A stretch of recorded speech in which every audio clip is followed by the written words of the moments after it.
Today we are going to be building out my wife's rifle. Let's go.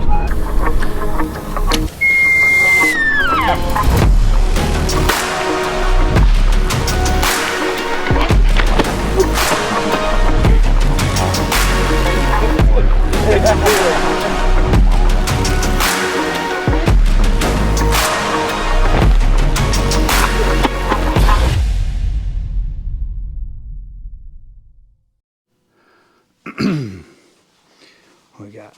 All right.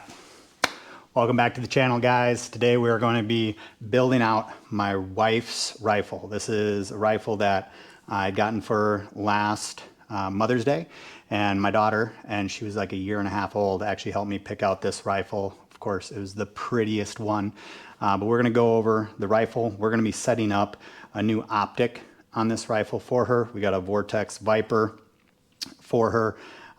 Phenomenal piece of glass that's going to be able to do anything and everything that she ultimately needs, as the goal is to ultimately get her out on her first elk hunt out west, and that's a big piece of why I chose this caliber and everything for her. So I'll go through kind of the review or kind of the details of the rifle here in just a second, but we're going to be throwing on a glass.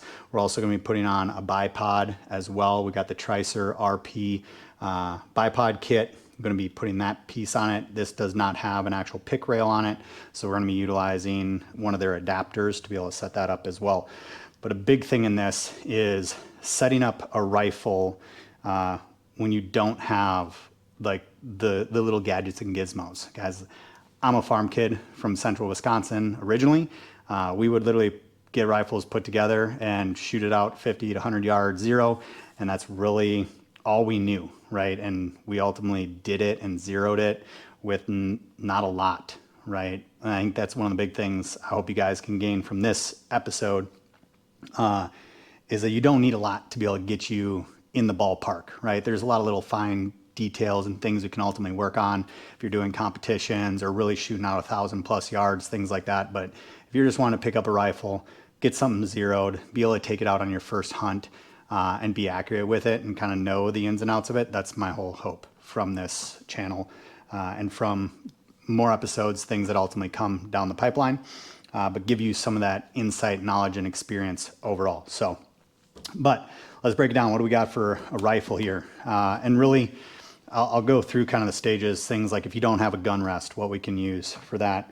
If we don't have the little levels or things to be able to make sure things are plumb and level across the board, what you can use maybe from just household items, things you have around the garage, a shop, maybe you just pick up at a hardware store. It's really a very inexpensive build for getting someone into hunting. But overall, what we got here is a Ruger American. It is calibered in .308. And really the reason I picked this rifle was I wanted something that had a large enough caliber, enough knockdown power to where she could, of course, use it for whitetails around the Midwest area, whether we go back up to family in Wisconsin, we're hunting around here in Missouri, or we're going out west chasing elk. And that's really my hope, is be able to get her out on her first elk hunt so she can have that experience. She's gone out with me, supported me in my last, no, it would have been last year when we went out elk hunting. She was the unsung hero that ultimately waited until 3 a.m. while I was packing out my bull from the archery season, but wanting to be able to get her out so she can actually fully experience it. As our daughter is now 2 years old and gets older and older, want to be able to bring her along for those journeys as well. But the Ruger All-American, really a great, I believe, just a budget rifle. Looked at a handful of different rifles in there, but when I went in and chose this one, of course, Aurora, picked, like I said, helped me pick it. Has an awesome coating to it, just has more of a bronze, really a beautiful look to the rifle. I really like just the color, the detail, had the camo composite stock. It does have a threaded barrel, so eventually I'll be putting a Huxworks suppressor on that. I actually have a T36 Huxworks suppressor that I will be getting her, is on the way to be able to have for that. And if you don't need to have a suppressor, but definitely once you start shooting suppressed, it is a much more enjoyable experience, especially if you're shooting a lot, things of that nature. But has the brake on the end of it, and this rifle came in it's right about 650 bucks, right? So for a 308, a good looking rifle, something that able to get her in because she's never had a rifle or a gun of her own before. Wanted to get her something that she can enjoy and ultimately be dead nuts accurate with it and have some fun. So having that muzzle brake is awesome, especially for 650 bucks, having a threaded barrel, a good coating on it. This is actually got a really, really good action to it. It doesn't have a lot of slop, and I think when you're getting into a new rifle, having something that is able to take a fire, right, actually shoot, but then be able to cycle that action really, really well. I think it's got an awesome action. It's not sticky, not clanky. I mean, it has a little bit of a wiggle to it, but it's nothing like it is a good, solid action to it. It has the thumb safety. I personally like and prefer thumb safety because once you're up, you're ready to shoot. You can just simply be on target, slide that safety forward with the thumb. It's not too much to push an index release or anything like that, but I do like that thumb safety because it's right in line. I don't have to tip over and see if I'm on safety or not on safe, but I can see that little red fire mark right there. Have it on safe, we're good to go. This has a 2-stage, so to speak, trigger in it. So once you have that action, has a good solid trigger pull to where you're able to feel that trigger, even if you had a glove on, feel that, pull back into the back pocket of the trigger, and then just a good solid hit of the trigger release. So awesome Ruger All-American. Excited to be able to get it out on the range and actually zero this thing in. That'll be another video. Definitely like, subscribe, come along for the journey as we not only build this out, but also take it out to the range with her and walk her through just kind of what is the process of zeroing your rifle. So what I have here is a gun bench rest. This is a great rest you could get, or a bench rest you could get on Amazon or any Bass Pro Cabela's around the area. But if you don't have this, what you will want to do is get a couple sandbags or things to be able to position your rifle. And what I've done in the past is just taken a couple sandbags that I work out with, just throw it up in the front. You want to be able to seat that in. You want to be able to seat the back so you can have this thing secure. Put a bag on the back side of the stock and it's just solid rest, okay? So with a scope and we're setting it up, really we're not worried about the front to back.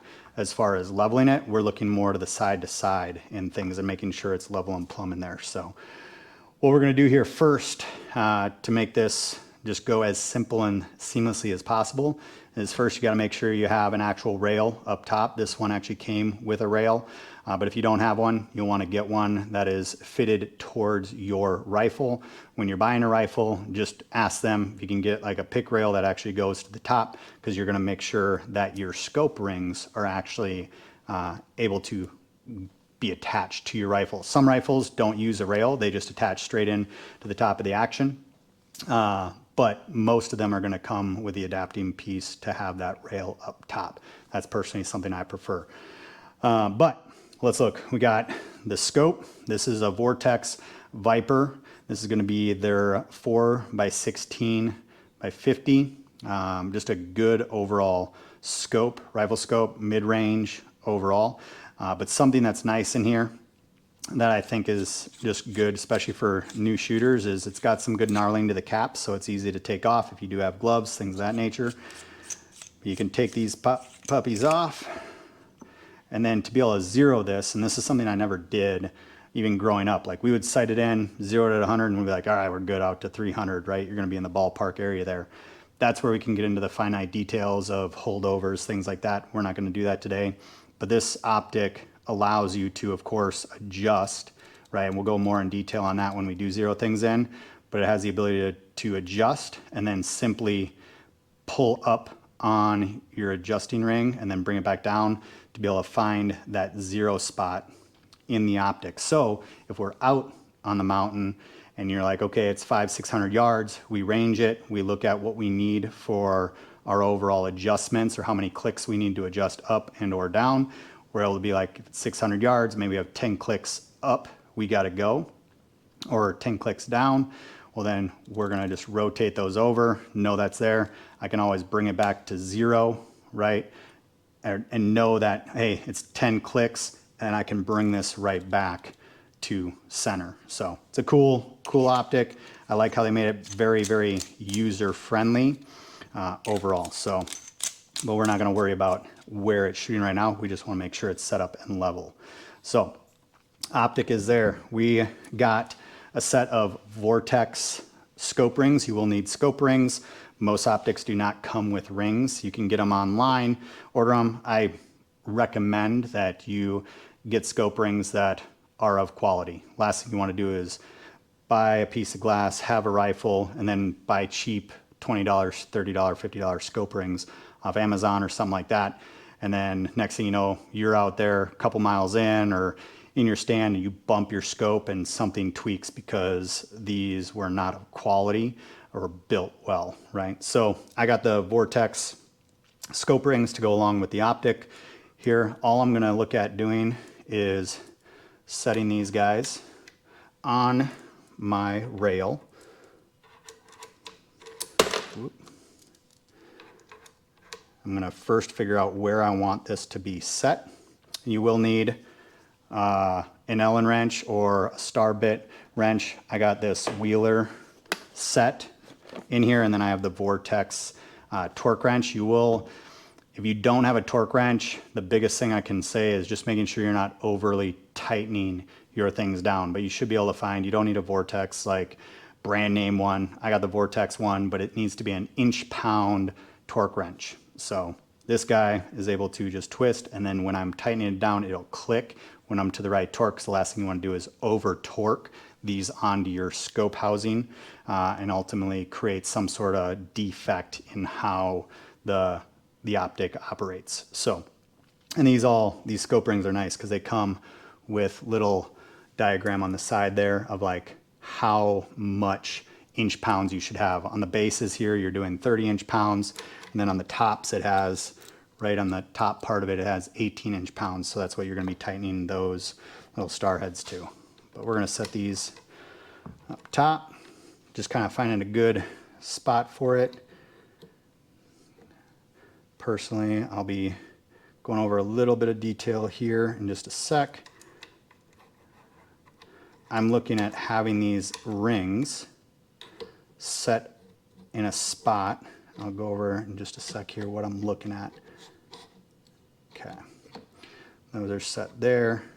I really like having this scope ring set to the furthest back point because I want these scope rings to be the furthest part out on the optic because it's less chance of bending something or tweaking something.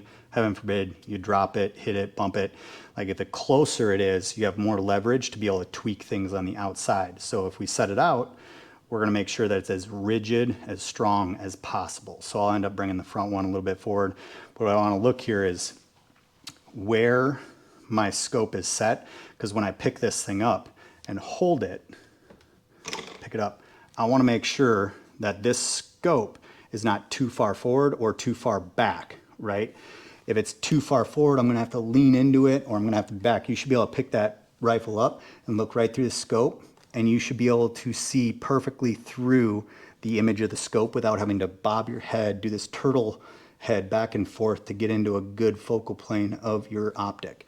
So something, you can look at that, but something that I like to do, and just a little trick that ultimately I've kind of learned over the years and what works for me, is when your hand is on your stock, right, and you have your grip in place of where you're about to shoot that trigger, I like to line, and this works well for me in placement, the back side of this scope is going to be right to the knuckle of my thumb or the crease of my thumb and index fingers. So if I'm sitting here and I'm grabbing the rifle and I look, I can line the back side of that rifle up, and almost always when I pick it up, it's actually in a really, really good spot right now. When I pick it up, I'm getting right on, cheek well to the scope, and I can see perfectly through that optic and without having to go forward or sit too far back. It's going to be different for everyone, but this is going to be a good starting point right off the bat, right? So personally, that is actually a really good spot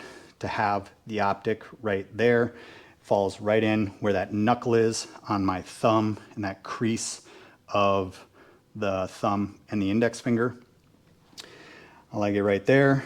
I'm going to bring this front scope ring forward just a little bit. I got to make sure that it's not hitting. There's a little bevel up on these scopes overall, but I got to make sure that it sits right in there. And I like that positioning. Again, to the back, checking that. Looks in a good spot. All I'm going to do is take my wrench and I'm going to tighten down my scope rings. Just a little snug so they don't wiggle around or they come off. So I'm going to tighten this guy down. Right in there. Again, not snugging it down yet, but I want to make sure it's in a good spot. Looks good. Now, what we can do is actually we can tighten these all the way down. So I'm going to take my torque wrench and I'm going to set this to 30 inch-pounds. Right there. Good. Now I'm going to tighten these guys down. You'll hear it click, click. I'm going to tighten the next one, click. Again, you don't want to over tighten anything. So following that instructions, and like you would think like, oh, you can tighten this a lot more. Truth is, it does not need to be tightened more. Okay. Have that set. You can also utilize a little bit of Loctite if you wanted to on the end of the screw and nuts. I don't have any of that right now, and I'm not really worried about that as of right now. We're going to do that. It's in a good position. Now, I'm going to take the optic off. Because I don't have a flat rail or anything on here, I got to make sure that my rifle is tight in a spot. So I'm going to tighten this down, clamp the rifle down. I want to make sure that it is level side to side, right? So if it's tipping back and forth, because I got to make sure the scope is level, because if the scope is tipped one way, now it's not going to shoot level or straight. You want to make sure that the crosshairs, that horizontal line on the crosshairs, is level with the gun. So we have to first make sure that our rifle is level. I've had this thing for years. Little home improvement level, something you can find in your junk drawer at home or in your garage, your local Ace Hardware or Lowe's, anything like that. All we're going to do is we're going to set this on that scope ring, the base, and we're going to make sure that this rifle is seated down tight. And if you were on sandbags, you would make sure it's set there, and then I would lay sandbags on top of it to create a cradle to make sure that thing's rigid and tight right there. So right there, bubble is perfectly plumb, straight in the middle. Now I got to be very, very careful to make sure that I'm not moving the rifle. I'm going to set this guy right back in there, right down. Good.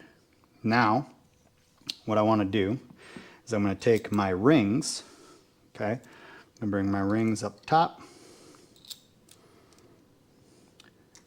I'll say you could do that if these rings were level, like you could also do it that way. But you got to remember, like, you can't really set it on top of the rings because it has a bevel, but also like these, depending on how they're tightened, are going to be tightened one way or another a little bit. So you can't really run it off that. You want to make sure it's off a true level point on your gun. So that's why I leveled it before I put the rings on there.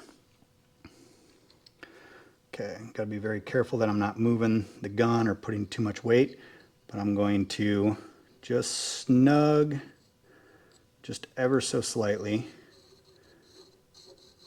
tighten these down just to where they're just a little snug. Nothing crazy. Just tighten down because I still want to be able to move the scope, but I don't want to be moving the scope rings around. I'll show you another little point where we can look at leveling this rifle as well. That is not on the scope rings. Let's get these in here first. Just a little snug on it.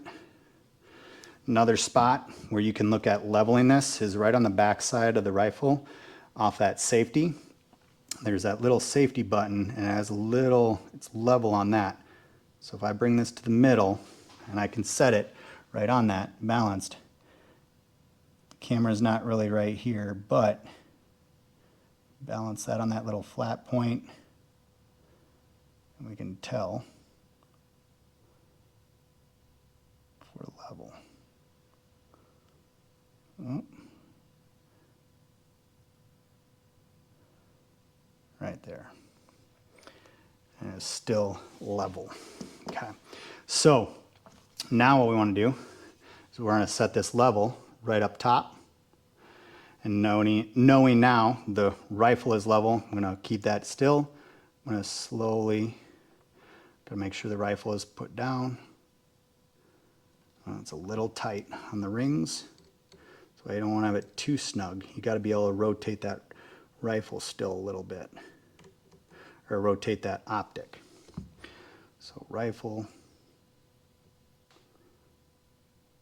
slight, small corrections. Keeping that rifle in the same spot. Bam, right there. Okay, what I like to do is keep the level on it while I tighten this down. We're going to now tighten those scope rings to 18 inch-pounds. Got 10, take it around to 18, and I go in a cross pattern, kind of like a tire on a truck.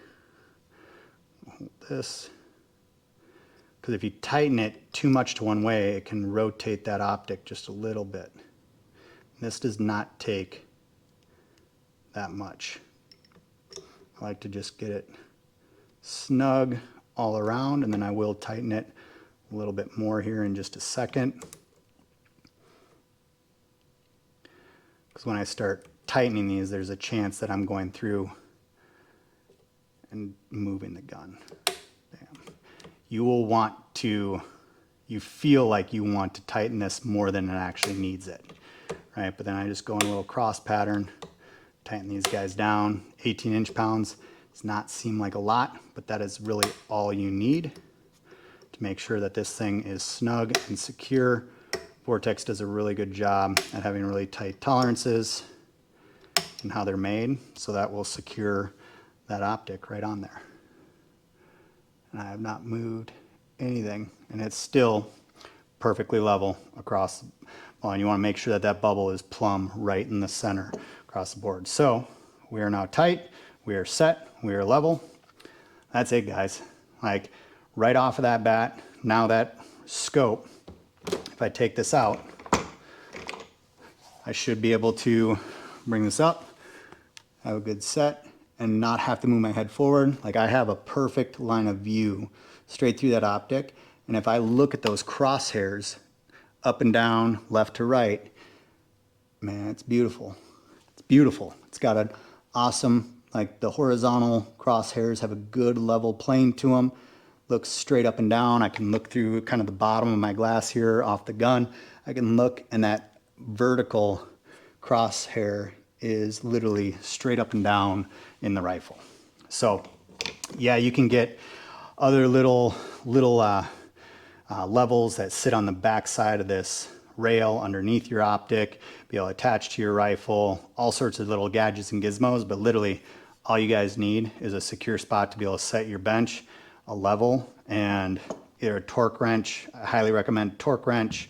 That is an inch-pound wrench, or this Wheeler makes a really great kit that has all your different tools and parts, gun needs overall. So that guy, that's now set. I'll go out to the range. We'll be able to use this. I'll be able to take the bolt out, check, and really kind of bore sight it, and we'll go in that the next episode. Overall, be able to set up that rifle. But last but not least here, now I'm going to take the rifle. This is kind of nice having the gun bench. I'm going to set this guy upside down. Overall, right there. Now I'm going to add in the bipod. Okay, so this is a really cool kit. On Tricer, they have a kit. It's the Tricer RP kit.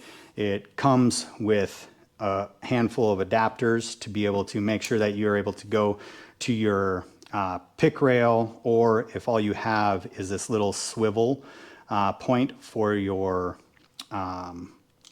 shoulder strap or your gun sling, they have this adapter that allows you to actually have a pick rail on that. So how this works, comes in the kit. It also comes with shorter legs to it as well, depending on what you're doing, bench shooting or going out. Like this is gonna be one, be able to get set up, hunt out west. You can twist these off, turn these down, and just extend these all the way down.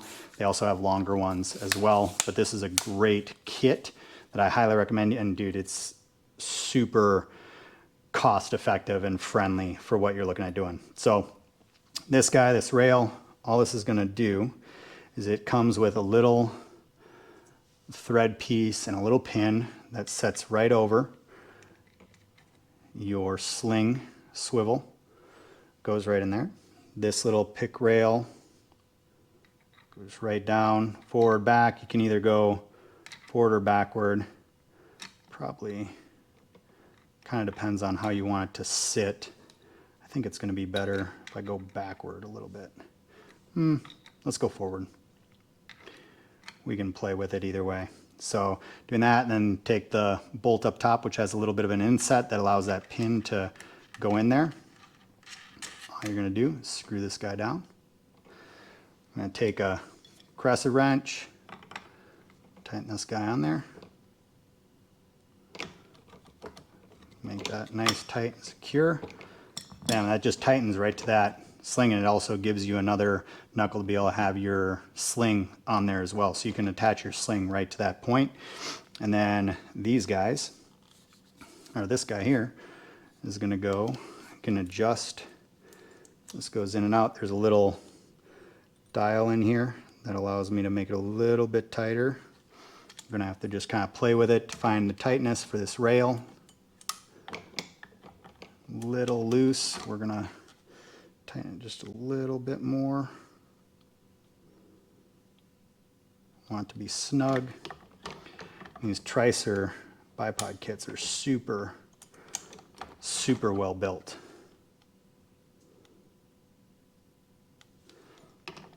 Boom. It can be a little bit tighter.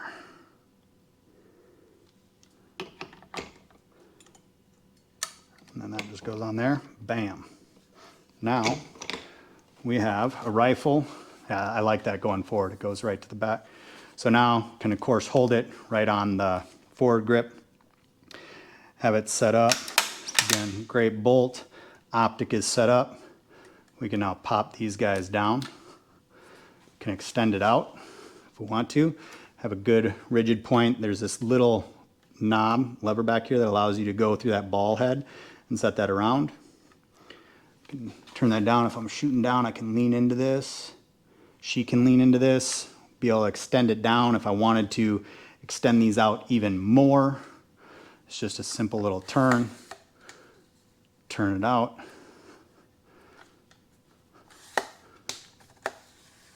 Super light, carbon fiber, little click action. Set it down, and then literally have your rifle set just like so. Can bring this down, set this up. If I'm shooting up the mountain, we can go straight up, have that, and then easy enough, turn this guy, tighten those down. Again, super light, compact, easy to maneuver. I can have these forward, backwards, whatever I want them to be at, and get that set in there. Or if I wanted to, be able to throw this in my pack, I can take that off and now throw that in the pack. We're going ready to go. Super simple to be able to add this guy on there right on the fly.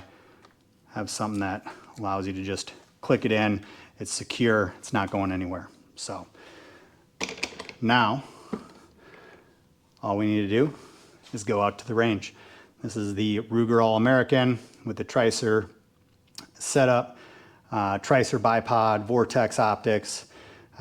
Definitely cannot wait to be able to get this out to the range with my wife and get her shooting, be more confident going into the woods, and hopefully we'll see either this year, 2026, or going into 2027. The goal is to get her out west on a beautiful bull elk. So if you guys like this video, definitely hit the like, hit the subscribe. We're gonna have more. I got another couple of guns that I'm gonna be building out. I'm gonna be building out one for my tactical games competing. Gonna be building out my rifle and everything. Definitely if we're going out west, I wanna be able to have my rifle set up for what we're doing out west. And then looking at potentially doing some sniper stuff as well in the future.